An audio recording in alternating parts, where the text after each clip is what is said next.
The neon lights of Xylo's space station flickered in the dim, recycled air. Kale hunched his broad shoulders against the evening chill that permeated the neglected outer ring sectors. The 40-year-old former mechanical engineer, now reduced to a space junk scavenger, squinted through the haze of fuel fumes and processed food aromas that filled the crowded marketplace. 15 years had passed since he had last used his engineering credentials for anything meaningful. 15 years since he'd had anything resembling a home. 15 years since the space pirates had taken everything from him during a brutal raid on the transport ship carrying his family. Now, survival was his only ambition, scraping together enough credits to eventually leave this lawless hellhole behind. Xylos was a cesspool at the edge of civilized space, a refueling station turned permanent settlement where the strong preyed on the weak and compassion was a luxury few could afford. But it was also a place where questions weren't asked, where a man with Kale's past could disappear. He adjusted the strap of his collection bag, heavy with the day's salvage. Not a bad haul. Some functional power couplings and a nearly intact navigation module that might fetch enough to pay for a week's worth of synthetic protein, and perhaps a bottle of something strong enough to help him sleep without the nightmares. A commotion in a darkened alley caught his attention. Most days, Kale would have kept walking. Other people's troubles weren't his concern. But something, perhaps a flicker of movement or an unusual sound, made him pause. He shifted direction, moving toward the narrow passage between two abandoned cargo containers. "Look at them. Worthless little aliens," a gruff voice echoed from the shadows. "But someone might pay for them. Exotic pets, maybe. Or parts," another voice added with a chuckle. "Heard those Lyrian eyes fetch a good price in certain markets." Kale peered around the corner to see 3 local thugs surrounding something small huddled against the alley wall. In the dim light, he caught a glimpse of pale blue skin with silvery speckles and large, frightened amber eyes. Children. Alien children. They were small, humanoid but clearly not human, with delicate features and an ethereal quality to their movements. "Leave them," he told himself. "Not your problem." One of the thugs produced a stun baton, its tip crackling with electricity. The smaller of the 2 children whimpered, a sound so full of terror and desperation that something long dormant stirred in Kale's chest. "Hey!" The word left his mouth before he could reconsider. "Back off." The 3 figures turned, their expressions shifting from surprise to amusement. "This ain't your business, scavenger," the largest one growled. "Move along." Kale dropped his bag of salvage and stepped forward.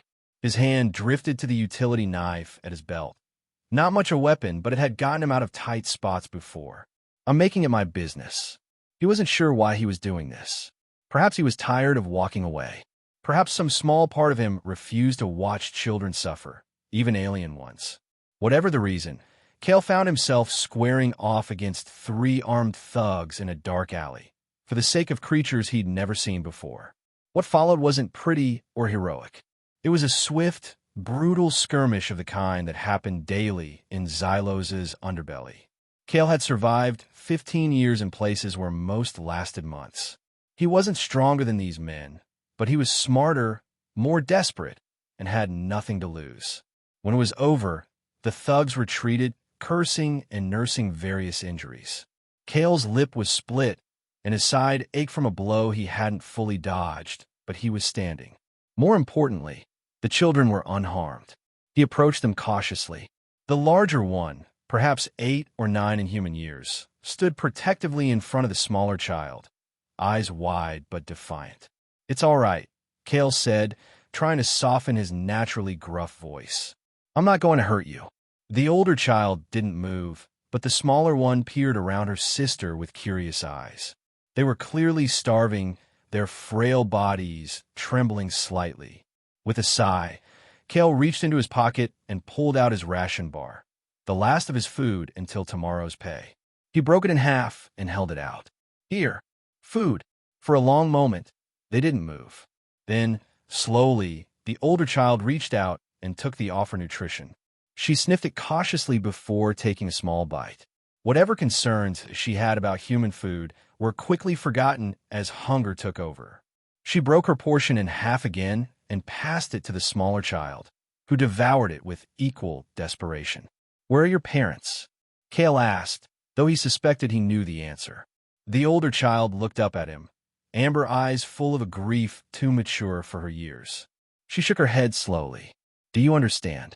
"Me," he tried again. A nod this time. "I'm Kale," he said, tapping his chest. The older child hesitated, then tapped her own chest. "Lyra." She gestured to the smaller one. "Alara." "Lyra and Alara," Kale repeated. "You've got nowhere to go, do you?" Again, that solemn head shake. Kale looked at the two small, starving alien children and knew he should walk away. This wasn't his problem. He had his own survival to worry about. Getting involved would only complicate things, might even get him killed. He sighed heavily, already regretting what he was about to do.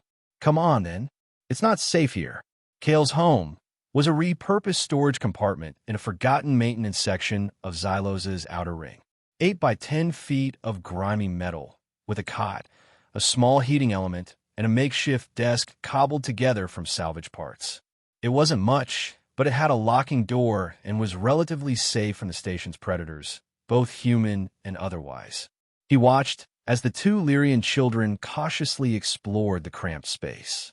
Now in better light, he could see them clearly. Their skin was a pale blue, almost translucent in places, with scattered silver speckles that seemed to shimmer slightly when they moved.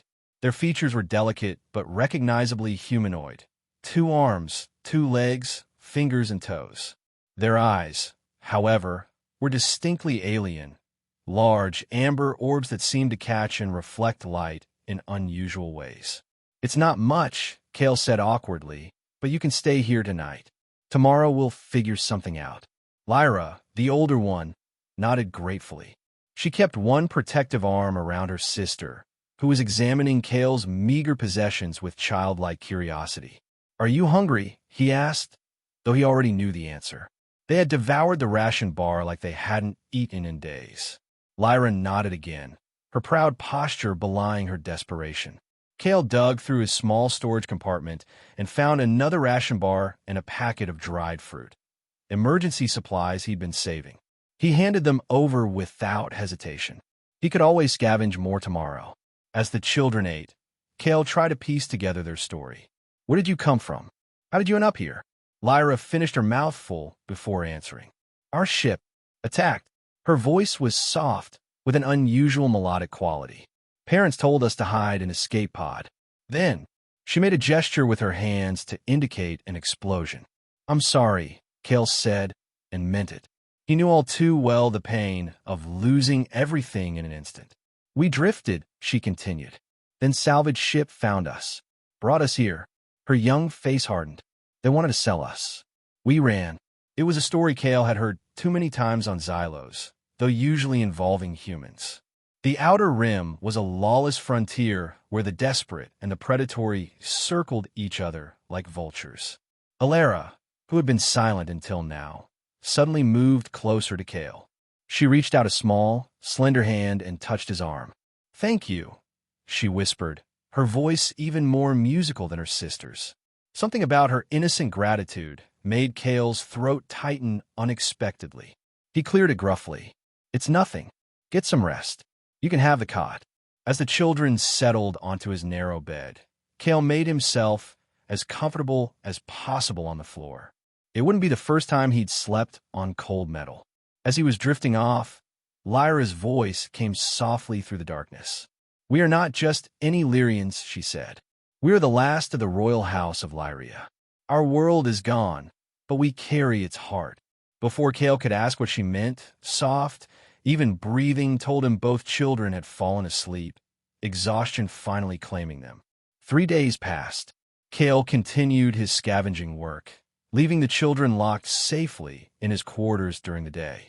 Each evening he returned with food and whatever small comforts he could afford or salvage: a blanket, some clean water, a few simple toys made from scrap metal. The girls were grateful for everything, their amber eyes lighting up at even the smallest gifts. On the 4th evening, as they shared a meal of synthetic stew that Kale had splurged on, Lyra reached into a hidden pocket in her tattered clothing and withdrew something small that emanated a soft, pulsing glow. "This is why they hunt us," she said quietly, holding out her palm. The starseed. In her hand lay what appeared to be a small, crystalline object, no larger than a walnut. It pulsed with a gentle, otherworldly light that shifted between blue and silver, casting dancing shadows across the small room. "What is it?" Kale asked, leaning closer to examine the object. "The heart of Lyria," Ilera whispered reverently.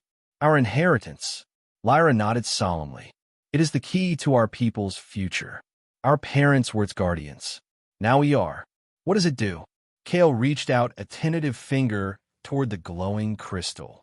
As his hand approached, the light within the starseed pulsed more rapidly, and a soft, almost musical hum filled the room. Ilera giggled, a sound so innocent and joyful that it seemed out of place in the grimy confines of Xylos. "It likes you," she said, as if this explained everything. Kale drew his hand back, unsettled. "Is it alive?" "Not exactly," Lyra said, carefully returning the starseed to its hiding place. "But it responds to life, to emotions. It is connected to us, and now, perhaps, to you as well. It can show the way to the ancient sanctuary," Ilera added, "when the time is right." Ancient sanctuary? Kale was beginning to wonder if he'd rescued 2 children or 2 little mystics. "A place our ancestors prepared," Lyra explained. "A new home for our people, if disaster ever befell Lyria." Her young face darkened, and it did.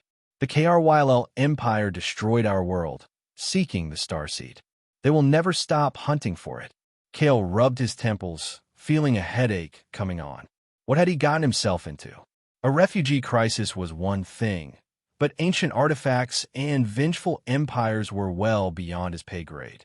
"Look," he began, "I don't know anything about seeds or sanctuaries. I'm just trying to." A pounding at the door cut him off mid-sentence. All 3 froze. "Scavenger," a rough voice called. "We know you're in there. Open up." It was the thugs from the alley, and by the sound of it, they'd brought friends. "Hide," Kale whispered urgently to the children, pointing to the small storage compartment beneath his cot. As they scrambled to conceal themselves, he moved to the door, weapon in hand. "What do you want?" he called through the metal barrier. "Word is you've got something valuable in there," came the reply. "Something off-world, worth a lot to the right buyer." So they knew about the children. Or worse, they knew about the starseed. Either way, this wasn't going to end well. "I've got nothing but junk," Kale responded, mind racing for a way out. "Move along before you get hurt." Laughter from the other side. "Big talk for a man outnumbered 5-1. We're coming in, Scavenger. Make it easy on yourself." A loud bang reverberated through the room as something heavy struck the door. It wouldn't hold for long. Kale glanced around desperately. There was no other exit from the small compartment. They were trapped. Another blow to the door, and this time the metal buckled slightly. One more hit, maybe 2, and they'd be through. A soft glow caught Kale's eye. Ilera had emerged from hiding, the starseed cupped in her small hands, its light now pulsing rapidly, almost frantically. "Ilera, hide," Kale hissed, but the child seemed transfixed by the crystal. As the door shuttered under another heavy blow, the starseed's light suddenly intensified, filling the room with brilliant blue-white radiance. Ilera whispered something in a language Kale didn't understand, her eyes fixed on the glowing object. To Kale's astonishment, the metal walls of his compartment began to hum and vibrate. The lights flickered, then went out completely, leaving only the starseed's glow illuminating the room. Outside, confusion erupted. "What the?" The doors melting. Screams followed, then the sound of retreating footsteps. When the starseed's light finally dimmed, Kale cautiously approached the door. Where the metal had begun to buckle, it was now seamlessly repaired, as if the damage had never happened. He turned to Ilera, who swayed slightly on her feet, the starseed still clutched in her hands, but its light now reduced to a gentle pulse. "What did you do?" he asked, voice barely above a whisper. "Not me," she said tiredly. "The starseed. It protects us." She looked up at him with those large amber eyes. "It protected you too." Lyra emerged from hiding and put an arm around her exhausted sister. The Starseed's power is limited, she explained. It could defend itself and its guardians, but such displays drain it. And they can be noticed. Noticed by whom? Kale asked, though he feared he already knew the answer. By those who hunt us, Lyra said grimly. We cannot stay here now. The Starseed's energy will have been detected. Kale ran a hand through his hair, considering their options. None were good. We need to get off Xylos, he finally said. Tonight. For years, Kale had been slowly repairing a small transport vessel in one of Xylos's abandoned maintenance bays. It was his exit strategy, his ticket to freedom when he finally saved enough credits to leave the station behind. The ship wasn't much, an obsolete Corsair-class courier with patched hull, plating, and mismatched engine components. But it was space-worthy, or close enough. Now, as he hurried through the station's shadowy corridors with two alien children in tow, Kale realized he would be testing his engineering handiwork sooner than planned. They moved cautiously, avoiding the main thoroughfares where security cameras might spot them. Lyra and Alara kept pace remarkably well for such small creatures, their movements naturally graceful and silent. As they neared the maintenance bay, a familiar voice called out from the shadows. Bit late for a family outing, isn't it, Kale? Kale pushed the children behind him, hand moving to his weapon. Vex? Is it you? An old man emerged from a service alcove, his weathered face broken by a crooked smile. Vex had been on Xylos longer than anyone could remember, running a salvage operation that skirted the edges of legality. He and Kale had done business occasionally, and while Kale wouldn't call him a friend, they shared a mutual respect. Heard you might be in trouble, Vex said, eyeing the children curiously. Interesting company you're keeping these days. It's not what it looks like, Kale began. Vex waved a hand dismissively. Save it. I don't care. But you should know there's a bounty hunter asking questions about Lyrian children. Mean-looking fellow named Zarek. Not someone you want to cross. Kale felt a chill run down his spine. How long do we have? Not long. He's methodical, that one. Already checking the residential sectors. Vex glanced at the children again. Whatever you're planning, do it fast. I'm taking my ship out tonight. Could use a distraction. A slow smile spread across Vex's face. Now that I can provide. Always wanted to see that heap of yours fly anyway. He reached into his pocket and pressed something into Kale's hand. A key card. Base 17. Requisitioned fuel tanker. Security codes are yesterday's date. Consider the debt paid. Before Kale could thank him, Vex had disappeared back into the shadows. They reached the maintenance bay without further incident. Kale's ship sat where he'd left it, looking every bit the cobbled-together salvage project it was. But appearances were deceiving. Beneath the patched exterior lay carefully restored systems and a surprisingly powerful engine core. This is your ship?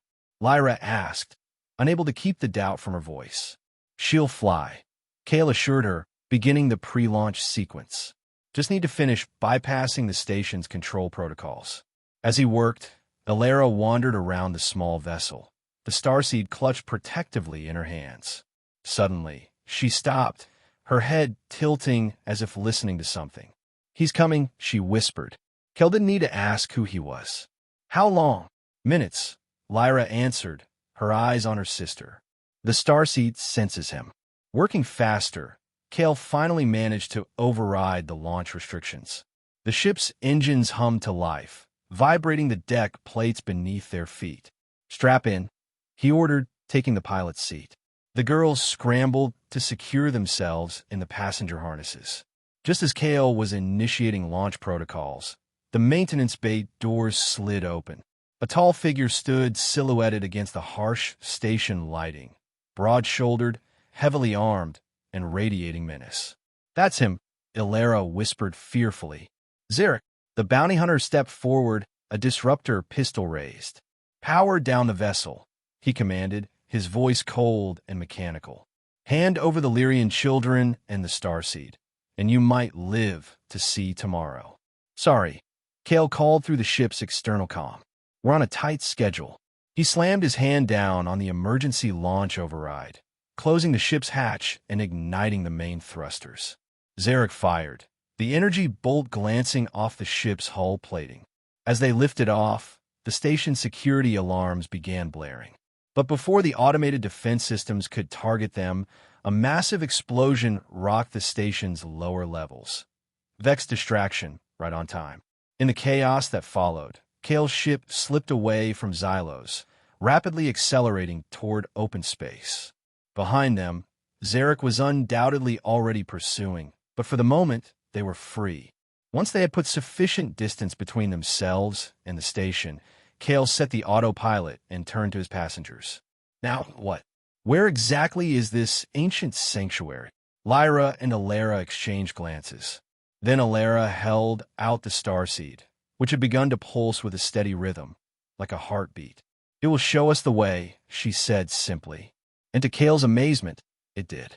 As Alara held the crystal toward the navigation console, streams of light extended from it, interfacing somehow with the ship's systems. The navigation display flickered, then stabilized, showing a course through a dense nebula to a system Kale had never heard of. That's impossible, he muttered, checking the readings. The ship's computer doesn't even recognize these coordinates. The starseed knows the way, Lyra said. Our ancestors hid the sanctuary well. With few other options, Kale set their course according to the starseed's guidance. They had barely entered the nebula when the ship's proximity alarms blared. We've got company, Kale announced grimly, checking. The sensors, and it's faster than us. A sleek, predatory vessel was gaining on them rapidly. A Hunter-class starship built for pursuit and capture.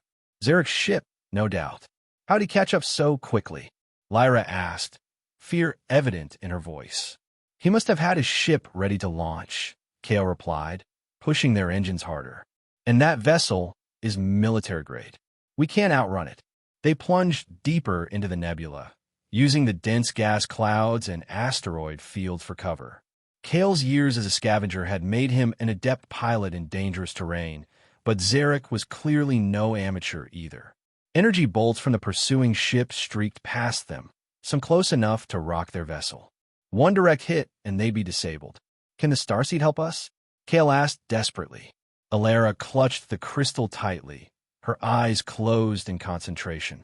The starseed's glow intensified, but nothing else happened. Its power is still recovering, Lyra explained.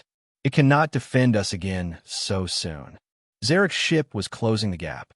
Another energy bolt struck their hull, sending warning lights flashing across the control panel.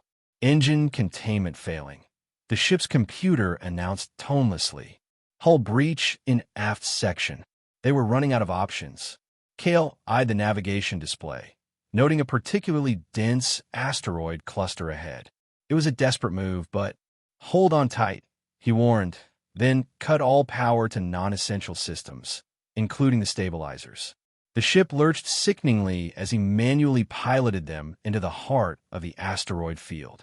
Zarek followed, but his larger, less maneuverable ship struggled to navigate the narrow passages. Kale pushed their damaged vessel to its limits, skimming past massive rocks with mere meters to spare. For a moment, it seemed they might escape. Then disaster struck. A glancing blow from an asteroid sent them spinning toward an even larger rock formation. Kale fought the controls, but it was too late. They were going to crash. "Brace for impact," he shouted as they hurtled toward the asteroid surface. The collision was surprisingly gentle, a testament to Kale's piloting skills and sheer luck. They had landed in a shallow crater on the asteroid's surface, the ship damaged but still largely intact. "Everyone all right?" Kale asked, checking the girls for injuries. They were shaken but unharmed. Through the viewport, they could see the surface of the asteroid, a barren, cratered landscape against the colorful backdrop of the nebula. "He'll find us here," Lyra said quietly. "We need to keep moving." Kale checked the ship's systems. The main engine is offline. We've got limited life support and minimal thrust from the maneuvering jets. Not enough to break orbit. Alara suddenly perked up, her eyes fixed on the starseed, which had begun to pulse more rapidly. Look! Through the viewport, they could see a faint blue light emanating from a crevice in the asteroid surface, not far from their crash site. The starseed is responding to something, Lyra whispered excitedly. Something is here. Kale was skeptical, but had learned not to dismiss the strange capabilities of the starseed. They donned emergency environment suits and cautiously exited the ship. The asteroid's gravity was minimal, allowing them to bound across the surface in long, floating strides. The glowing crevice beckoned, widening as they approached to reveal a passage leading deep into the asteroid. "This can't be natural," Kale muttered, examining the too smooth walls of the tunnel. "It's not," Lyra confirmed. "It's Lyrian. The ancients have been here." They descended into the asteroid's interior, the passage illuminated by the same soft blue light they had seen from outside. After several minutes of careful progress, they emerged into a vast chamber that took Kale's breath away. The space was enormous, far larger than seemed possible given the asteroid size. The ceiling was studded with crystal formations that emitted the gentle blue light, creating the illusion of a starry sky. But most striking was what lay at the center of the chamber, a sleek, silver spacecraft unlike anything Kale had ever seen. "An Ark vessel," Lyra gasped, her voice filled with awe. The legends were true. The ship was clearly of Lyrian design, its organic curves and luminescent surfaces reminiscent of the starseed itself. It appeared to be in perfect condition, despite potentially centuries of dormancy. As they approached, panels on the vessel's surface began to glow in response to the starseed. A doorway materialized where there had appeared to be only smooth hull a moment before. "The starseed is the key," Alara said, moving forward with the crystal held out before her. "It recognizes us as guardians." Before they could board the vessel, a harsh voice echoed through the chamber. Impressive. The legends of Lyrian technology were not exaggerated. They turned to find Zarek standing at the chamber. Entrance, weapon trained on them. The bounty hunter was tall and powerfully built, his face a mask of cold efficiency. Cybernetic enhancements were visible along his jawline and around one eye, the mark of a professional predator. "Step away from the vessel," he commanded, "and hand over the starseed." Kale moved protectively in front of the children. "Why are you hunting them? Who are you working for?" A thin smile crossed Zarek's face. "I serve the KRYLL Empire, the same empire that cleansed Lyria of its arrogance." He gestured at the Ark ship. "The same empire that will make good use of this technology." "You destroyed our world," Lyra said, her young voice tight with anger and grief. "Billions of lives, an entire civilization." "Casualties of progress," Zarek replied dismissively. "The KRYLL require resources and technology to expand. Your people refuse to share." Kale felt a cold rage building within him. This was what had happened to Lyra and Alara's family, genocide masquerading as imperial expansion. It was all too familiar, a story repeated countless times across the galaxy.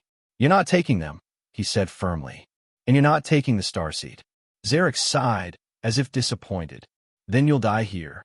He raised his weapon. Before he could fire, the starseed in Alara's hands pulsed violently, sending a wave of energy across the chamber. Zarek staggered, but kept his footing, his cybernetic implants apparently providing some resistance to the energy. Inside the ship, Kale shouted, pushing the children toward the open doorway. They scrambled aboard the Lyrian vessel, the doors sealing instantly behind them. The interior was as alien as the exterior, organic curves, living light, and interfaces unlike any human technology. Alara placed the starseed into what appeared to be a receptacle on the central control panel. The ship came alive around them, lights brightening, surfaces shifting to accommodate their presence. "It recognizes the starseed," Lyra explained as the ship began to hum with power. "It's awakening." Outside, Zarek was firing at the vessel, energy bolts dissipating harmlessly against its hull.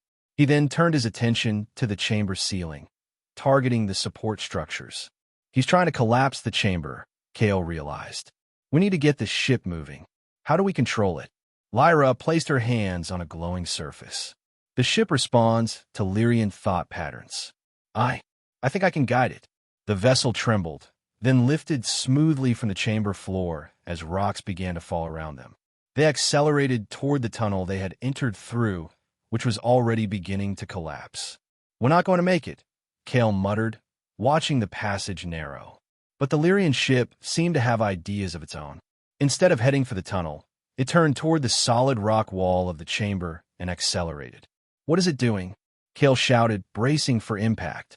Instead of crashing, the vessel passed through the asteroid's wall as if it were mist, leaving the collapsing chamber and Zarek behind. "Phase technology," Lyra breathed, her hands still on the control surface. The ancients could pass through solid matter. They emerged from the asteroid to find themselves once again in the heart of the nebula, but this time in a vessel that made Kale's cobbled-together ship look like a child's toy. The Lyrian arc responded instantly to Lyra's thoughts, moving with impossible grace through the asteroid field and deeper into the nebula. "Can he follow us?" Kale asked, scanning for signs of pursuit. "No," Lyra said confidently. "No other ship can navigate where we're going. The starseed is showing me the way." Hours passed as they traveled deeper into the nebula. The gas clouds grew thicker, denser, until visibility was reduced to nearly nothing. Yet the ark moved unerringly forward, guided by the starseed and Lyra's connection to it. Finally, the clouds parted to reveal their destination, a planet, green and blue and alive, hidden in the heart of the nebula. "The ancient sanctuary," Lyra whispered, her voice thick with emotion. "Our new home." They descended through the atmosphere, over vast forests and crystal-clear lakes that reflected the nebula's colors above. The planet was pristine, untouched, as if waiting specifically for them. The ark landed in a clearing near what appeared to be an enormous structure, a massive, graceful edifice that seemed to grow from the landscape itself rather than having been built upon it. As they exited the ship, the air was sweet and clean, the gravity comfortable, the temperature perfect. It was as if the planet had been terraformed specifically for Lyrian physiology. "The biolibrary," Lyra said, indicating the structure before them. "The heart of the sanctuary." They approached the enormous building, which seemed to respond to their presence, pathways illuminating as they walked, doorways opening before them. Inside was a vast chamber filled with crystalline structures similar to the starseed, but much larger, hundreds of them, each pulsing with inner light. "What is this place?" Kale asked, his voice hushed in the cathedral-like space. "Our history, our future," Lyra explained. "Each crystal contains the genetic code, knowledge, and cultural memory of Lyria. The starseed is the key that awakens them." Alara stepped forward with the starseed, which was now pulsing in harmony with the larger crystals. She placed it in a central receptacle, and the entire chamber came alive with light and sound. Holographic images appeared around them. Lyria, as it once was, beautiful cities, advanced technology, a peaceful civilization.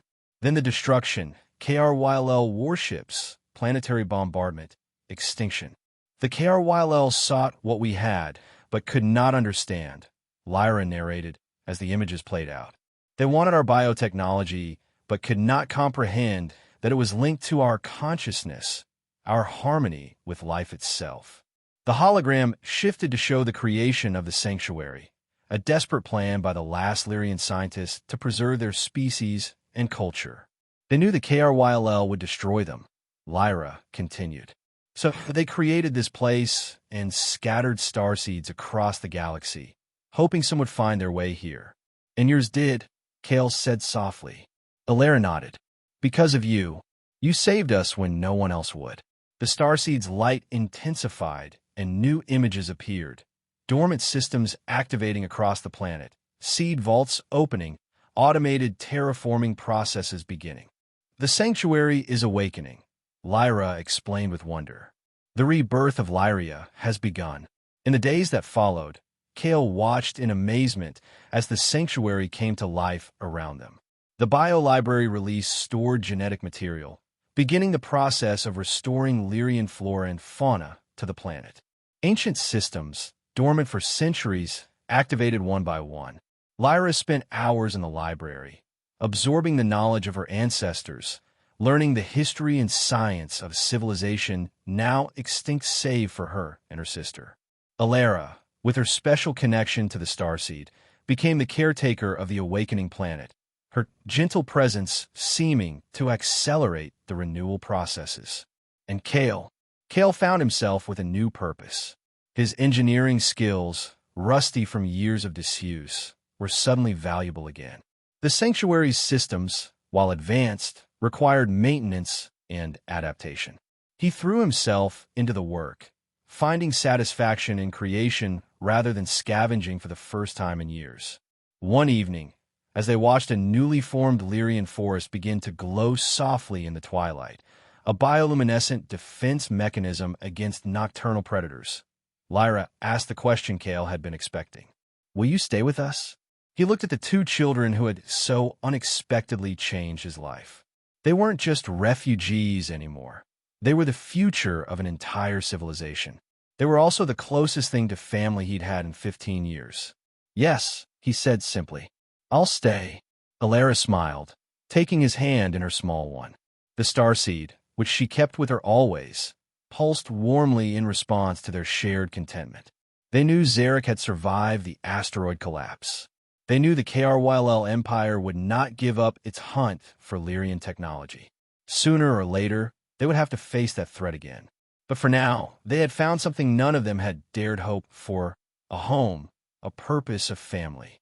Together, they would rebuild what was lost and defend what was found. As they watched the new dawn break over the ancient sanctuary, Kale reflected on the strange path that had led him here. A chance encounter in a dark alley. A moment of compassion from a man who thought he'd forgotten how to care. A simple act of sharing food with two starving alien children. He could never have imagined what they would give him in return. Not just a new world, but a reason to live again. The starseed pulsed gently in Alara's hands, sending a faint signal outward into the cosmos. Perhaps somewhere, against all odds, other survivors would find their way to this hidden sanctuary. Perhaps the light of Lyria would spread once more among the stars. Until then, they would wait and work and watch over this fragile new beginning. A human, two Lyrian children, and the heart of a lost civilization. An unlikely family, guardians of the ancient sanctuary, keepers of the starseed's promise.